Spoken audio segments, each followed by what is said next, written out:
Hello and welcome to the learning lane. आज हम करने वाले हैं हमारा chapter lost spring by Anees Jung. इस चैप्टर में दो पार्ट्स हैं। पहला है sometimes I find a rupee in the garbage और दूसरा है I want to drive a car. ये दोनों पार्ट्स अलग अलग हैं और इनके कैरेक्टर्स भी अलग हैं, लेकिन जो इनकी थीम है वो बिल्कुल सेम है। ये बात कर रहे हैं पॉवर्टी और चाइल्ड लेबर के बारे में। जैसा कि आप देख सकते हैं कि इस चैप्टर का नाम है लॉस्ट स्प्रिंग। अब इसका मतलब क्या है? देखो, हमारी लाइफ में एक स्टेज होता है जिसे हम स्प्रिंग कहते हैं और वो है हमारा चाइल्डहुड। और अगर इस चाइल्डहुड में हमसे काम करवाया जाए, चाइल्ड लेबर करवाया जाए, तो एक तरीके से इससे बच्चों का चाइल्डहुड उनसे छिन जाता है। इस चैप्टर में भी दो अलग अलग स्टोरीज़ में हम यही देखेंगे कि कैसे उन दो बच्चों का बचपन उनसे छिन जाता है। तो यहाँ पे स्प्रिंग डिनोट करता है चाइल्डहुड, इसीलिए इस चैप्टर का नाम है लॉस्ट स्प्रिंग। इसका जो फर्स्ट पार्ट है sometimes I find a rupee in the garbage, तो ये एक ऐसे बच्चे की कहानी है जिसकी फैमिली रैग पिकिंग करती है और वो खुद भी रैग पिकिंग करता है। रैग पिकिंग का मतलब होता है कोई भी गार्बेज या कूड़े में से ऐसी चीज़ों को ढूंढना जिसे वो सेल करके अपनी लिविंग अर्न कर सके। इस चैप्टर की ऑथर ही इसकी नरेटर भी हैं। वो बात करती हैं साहिब से और पूछती हैं कि आखिर तुम ये क्यों करते हो, जिसे वो हर सुबह देखती हैं कूड़े में से कुछ ना कुछ ढूंढते हुए। साहिब बहुत साल पहले अपना घर छोड़कर आ चुका है। वो ढाका के हरे भरे खेतों में रहा करता था और अब तो उसे ये याद भी नहीं है। जब वो अपनी मम्मी से पूछता है कि हम वहाँ से क्यों आ गए, तो वो बताती हैं कि वहाँ पर बहुत सारे तूफ़ान आए थे जिस वजह से उनके घर और ज़मीनें तबाह हो गई थी और उन्हें वहाँ से आना पड़ा इस बड़े शहर में गोल्ड की तलाश में जहाँ वो अब रह रहे हैं। यहाँ पर गोल्ड उन चीज़ों को कहा गया है जिसे वो कचरे से ढूंढकर बेचते हैं और अपना घर चलाते हैं। तो अब जब ऑथर साहिब से पूछती हैं कि ये तुम सारा दिन क्या करते रहते हो, कचरे में तुम्हारे पास और कुछ काम नहीं है करने को, तो साहिब कहता है कि मेरे पास और कुछ नहीं है करने के लिए। तो ऑथर एकदम से बिना सोचे समझे कहती हैं कि तुम स्कूल जाओ। तुरंत ही उन्हें रियलाइज़ होता है कि ये एडवाइस कितनी बेफालतू है। आखिर वो बच्चा स्कूल कैसे जा सकता है जिसका 2 वक्त का गुजारा भी कचरे के सहारे होता है। साहिब उनकी बात का रिप्लाई करता है और कहता है कि मेरे पड़ोस में कोई स्कूल ही नहीं है, जब वो बनाएंगे तो मैं चला जाऊंगा। इतने में ऑथर मजाक में पूछती हैं कि अगर मैं स्कूल बनाऊं तो क्या तुम आओगे? फिर साहिब स्माइल करते हुए कहता है, हाँ बिल्कुल। कुछ दिनों के बाद साहिब ऑथर के पास भागते हुए आता है और पूछता है कि क्या आपका स्कूल बन गया? तो ऑथर उसे टालने के लिए कह देती हैं कि स्कूल बनने में टाइम लगता है, लेकिन उन्हें अंदर ही अंदर इस बात का बुरा लगता है कि मेरे जैसे कितने ही लोग इनसे फेक प्रॉमिसेस करके चले जाते हैं और शायद ही कभी पूरे कर पाते हैं। इतने महीनों से ऑथर उसे जानती थी, लेकिन उन्हें उसका नाम नहीं पता था। फिर एक दिन वो उससे उसका नाम पूछती हैं तो वो बताता है कि उसका नाम साहिब आलम है। ऑथर सोचती हैं कि ये तो अपने नाम का सही मतलब भी नहीं जानता। अगर उसे पता चल भी जाए तो भी उसे यकीन नहीं होगा, क्योंकि इसका मतलब होता है Lord of the universe. Sahib को नहीं पता उसके नाम का मतलब। वो तो बस अपने दोस्तों के साथ नंगे पांव स्ट्रीट्स पर घूमता रहता है। ऑथर इतने महीनों से इन्हें देख रही हैं, अब तो वो इन सबको पहचानती भी हैं। ऑथर एक बच्चे से पूछती हैं कि तुम चप्पल्स क्यों नहीं पहनते? तो वो बच्चा कहता है कि मेरी मम्मी ने अलमारी से निकाल कर नहीं दिए। तो दूसरा बच्चा कहता है कि अगर इसकी मम्मी दे भी दे तो फिर भी ये नहीं पहनेगा। उसने खुद ने दो अलग अलग तरीके के शूज़ पहन रखे थे। एक तीसरा बच्चा जो उन्हें देख रहा होता है वो कहता है कि मुझे शूज़ चाहिए, मैंने ज़िंदगी में कभी शूज़ पहनकर नहीं देखे। तो यहाँ ऑथर बताती हैं कि ये सिर्फ यही की बात नहीं है, मैंने देश की और भी कई जगहों पर ऐसा देखा है कि बच्चे नंगे पाँव घूमते रहते हैं और पूछने पर पता लगता है कि ये लैक ऑफ मनी नहीं है, बल्कि ये उनका कोई ट्रेडिशन है। लेकिन ऑथर कहती हैं कि ये कोई ट्रेडिशन नहीं है, ये बस उनका एक एक्सक्यूज़ है अपनी गरीबी को छुपाने के लिए। अब ऑथर को एक स्टोरी याद आ जाती है जो उन्हें उदीपी के एक बंदे ने बताई थी, जिसमें वो बताता है कि जब मैं छोटा था तो मंदिर के पास वाले एक स्कूल में मैं जाता था। उस मंदिर में मेरे पापा प्राइस्ट थे। मैं उस मंदिर के सामने रुककर एक जोड़ी शूज़ के लिए प्रे करता था, क्योंकि मेरे पास कभी एक जोड़ी शूज़ भी नहीं थे। अब ऑथर बताती हैं कि मैं 30 साल बाद उसी टाउन और टेम्पल में जा गई तो मैंने देखा कि उस टेम्पल की हालत काफ़ी ख़राब हो चुकी थी और अब वहाँ पर एक नया प्राइस्ट था, उसका भी एक बेटा था। ऑथर देखती हैं कि उस बच्चे ने स्कूल यूनिफॉर्म पहन रखी थी, शूज़ और सॉक्स भी। वो स्कूल से आकर अपनी चीज़ें इधर उधर फेंकता है। उसे देखकर ऑथर उस इंसान को याद करती हैं जिसने उन्हें अपनी स्टोरी सुनाई थी और वो सोचती हैं कि अब टाइम कितना बदल गया है। 30 साल बाद इस प्राइस्ट के बेटे के पास तो सब कुछ है जो 30 साल पहले नहीं था। वो एक और बच्चे के बारे में सोचती हैं जो शूज़ मिलने के बाद प्रे करता है कि कभी वो उन्हें खो ना दे। ऑथर सोचती हैं कि हर किसी के हालात कितने अलग हैं, किसी के पास तो सब कुछ है, लेकिन कई बच्चे जो हमारे नेबरहुड में रैग पिकिंग करते हैं वो शूलेस हैं। ऑथर बताती हैं कि मेरा जो कांटेक्ट है रैग पिकर्स के साथ, उनके ज़रिए मैं पहुंचती हूँ सीमापुरी, जो कि एक जगह है दिल्ली के बॉर्डर्स पे। ये जगह दिल्ली में होने के बावजूद भी यहाँ पर डेवलपमेंट का कोई नामो निशान नहीं है। जो लोग यहाँ पर रहते हैं वो झोपड़ियों में रहते हैं, जो कि 1971 में बांग्लादेश से आए थे। साहिब की फैमिली भी उन्हीं में से एक है। उस टाइम पर सीमापुरी एक पिछड़ा और खाली इलाका हुआ करता था और आज भी है, लेकिन खाली नहीं है, क्योंकि मिट्टी के घरों में जिनकी छतें टीन और तरपाल से बनी हैं, बिना सीवेज और ड्रेनेज सिस्टम के 10,000 रैग पिकर्स रहते हैं। इन्हें यहाँ रहते हुए 30 साल हो गए हैं, लेकिन इनके पास कोई भी आइडेंटिटी नहीं है, बस एक राशन कार्ड है, जिनकी वजह से इनका नाम वोटर लिस्ट में आता है और वो अनाज खरीद सकते हैं। उनका मानना है कि फूड ज़्यादा इम्पॉर्टेंट है जीने के लिए एक आइडेंटिटी से।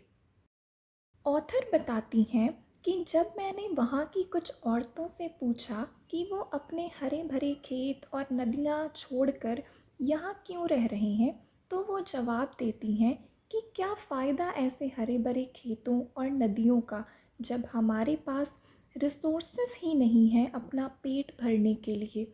यहाँ पर एटलीस्ट हम अपना पेट भरकर तो सोते हैं, यही काफ़ी है हमारे लिए।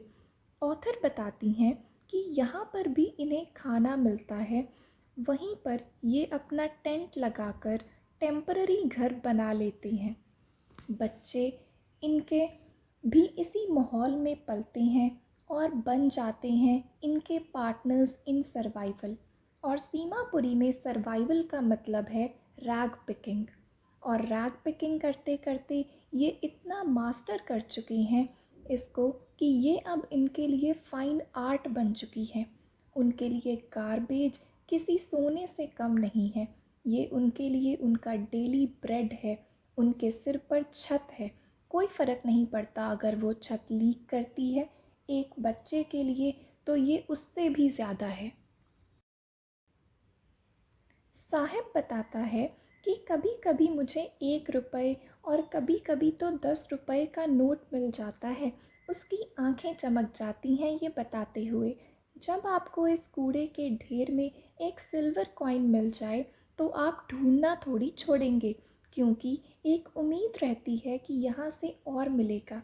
ऐसा लगता है कि बच्चों के लिए ये सर्वाइवल से बढ़कर उनके लिए ये एक एक्साइटमेंट है, फन है।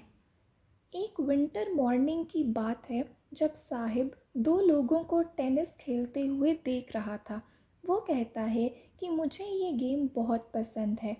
वो ऑथर को बताता है कि पता जब कोई नहीं होता तो गार्ड अंकल मुझे अंदर भी जाने देते हैं और झूला भी झूलने देते हैं।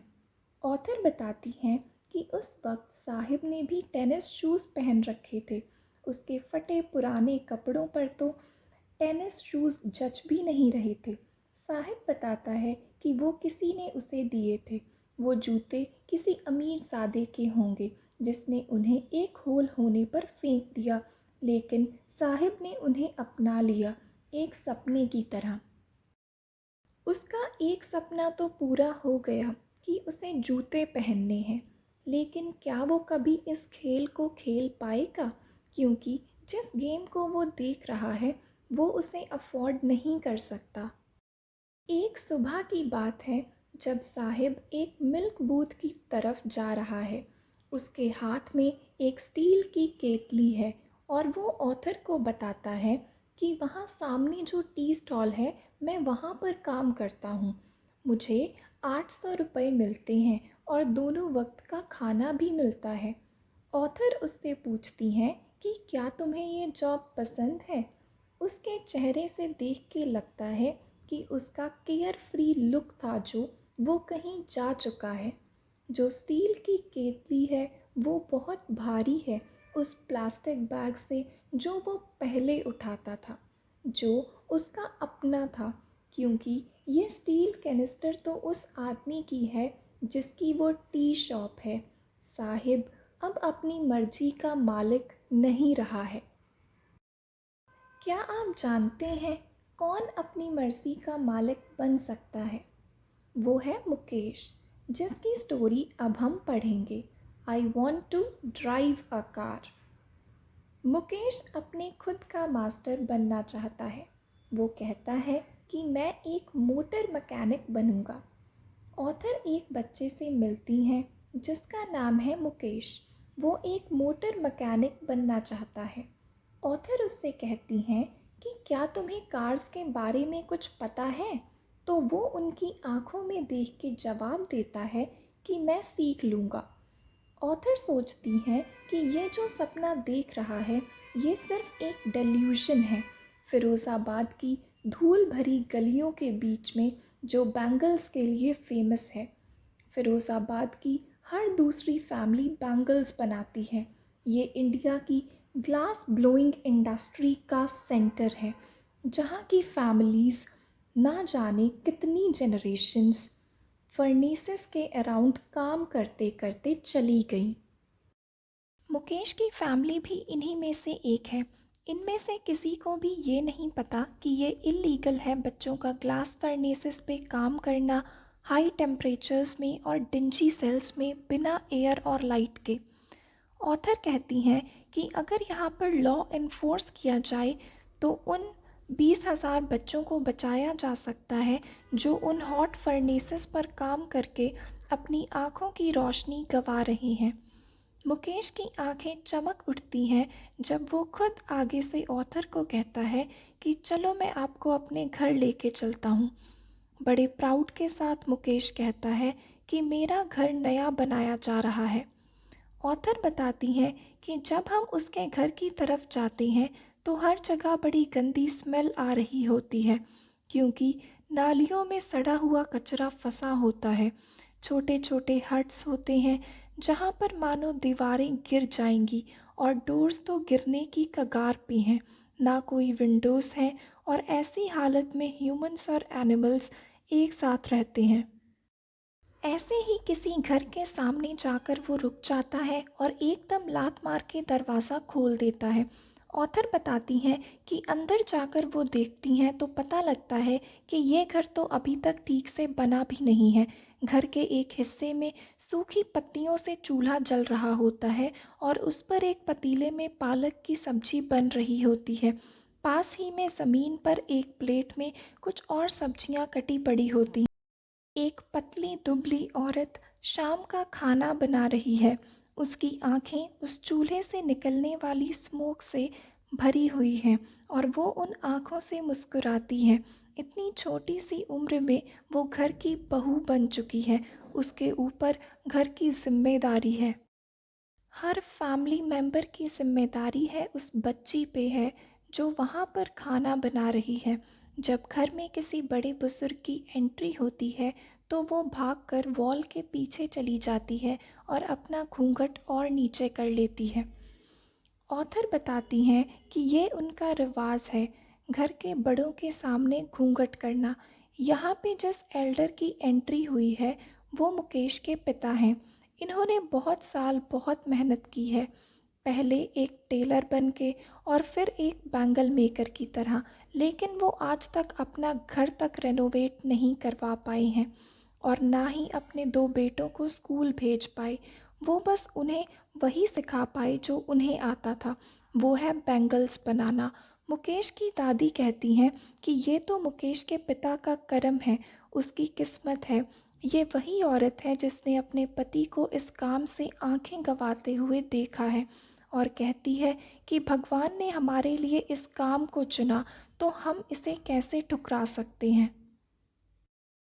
ऑथर बताती हैं कि क्योंकि वो बैंगल मेकर्स की कास्ट में पैदा हुए हैं तो उन्होंने बैंगल्स के अलावा और कुछ नहीं देखा है। हर घर में, हर यार्ड में, हर दूसरे घर में और फिरोज़ाबाद की हर गली में सिर्फ चूड़ियाँ ही चूड़ियाँ, हर रंग की बैंगल्स के ढेर यार्ड्स में पड़े रहते हैं जिन्हें घर के यंग मैन बेचने जाते हैं फोर व्हील्ड कार्ट्स पे। और इन डार्क हट्स में फ्लेम्स के आगे लड़के लड़कियां अपने माता पिता के साथ बैठकर बैंगल्स बनाते रहते हैं। उनकी आंखें तो अंधेरे से ज़्यादा एडजस्ट हो चुकी हैं बजाय लाइट के। जब तक वो एडल्ट्स होते हैं तब तक तो उनकी आईसाइट चली जाती है। ऐसे ही कुछ बच्चों में से एक बच्ची से ऑथर मिलती हैं जिसका नाम था सविता। उसने एक फटी पुरानी पिंक ड्रेस पहनी थी। वो एक बूढ़ी औरत के पास बैठी थी और ग्लास के टुकड़ों को जोड़ रही थी। उसके हाथ उसके हाथ एक मशीन की तरह चल रहे थे। उसे तो इन चूड़ियों की शुभता के बारे में अभी तक पता भी नहीं है कि ये चूड़ियाँ भारत में महिलाओं का सुहाग हैं। एक दिन उस पर भी ऐसा समय आएगा जब उसका सिर लाल चुन्नी से ढका होगा, उसके हाथ मेहंदी से रंगे होंगे और हाथों में लाल चूड़ियाँ होंगी और वो बन जाएगी एक ब्राइड, एक दुल्हन। एक ऐसी ही दुल्हन वो औरत बनी थी कुछ सालों पहले। उनके हाथों में अभी तक चूड़ियाँ हैं लेकिन आँखों में रोशनी नहीं है। दादी जी कहती हैं कि मैंने अपनी लाइफ में एक वक्त सेर भर खाना भी नहीं खाया है। आखिर ये मिला उन्हें उनकी मेहनत के बदले। उनके हस्बैंड कहते हैं कि मैं क्या करता, मुझे तो बैंगल्स के सिवा कुछ आता ही नहीं था, मैं बस अपनी फैमिली के लिए एक घर बना सका। इनकी बातें सुनकर ऐसा लगता है कि जैसे इन्होंने बहुत कुछ कर लिया हो जो बाकी सब नहीं कर पाते। उनके सर पर छत है जो बाकी सबके सर पर नहीं होती। ये जो चीख है पैसा ना होने की, कुछ ना कर पाने की, ये आपको हर घर में सुनाई देगी। आज के नौजवान अपने एल्डर्स का किया हुआ भुगत रहे हैं। फिरोज़ाबाद में इतने सालों में कुछ भी नहीं बदला है। ये जो सालों से वो सेम बोरिंग काम कर रही हैं उनसे उनकी सारी एबिलिटी और सारे सपने ख़त्म हो चुके हैं। ऑथर कहती हैं कि मैंने वहाँ के कुछ लोगों से पूछा जो मिडल मैन के इस जाल में फंस चुके हैं कि आप इस काम को कोऑपरेटिव में क्यों नहीं कन्वर्ट कर लेते।